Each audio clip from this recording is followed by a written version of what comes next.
Welcome to Pindar Poetry. We hope you learned something new. In this video, I will explain how to reset a Honda Civic maintenance light. First, locate the small reset button on your dashboard, usually near the odometer.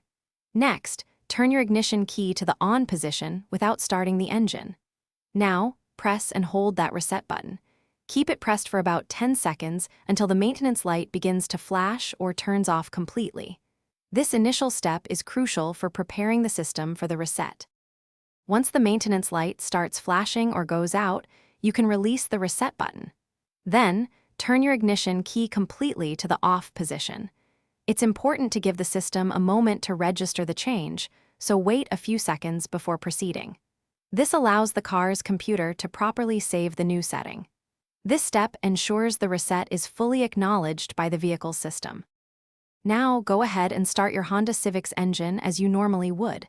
Observe your dashboard closely. The maintenance light should now be off, indicating a successful reset.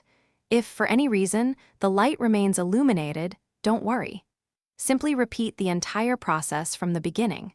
Sometimes it takes a second attempt to ensure the reset takes hold properly. If you encounter any issues, double-check that all your car doors are securely closed during the reset process. Sometimes, an open door can prevent the reset from completing correctly. For more specific details, or if your model differs slightly, always consult your Honda Civic's owner's manual. It provides precise instructions for your particular vehicle.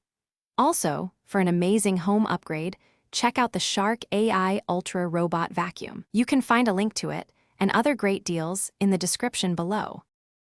Thanks for watching. Consider subscribing if we helped you.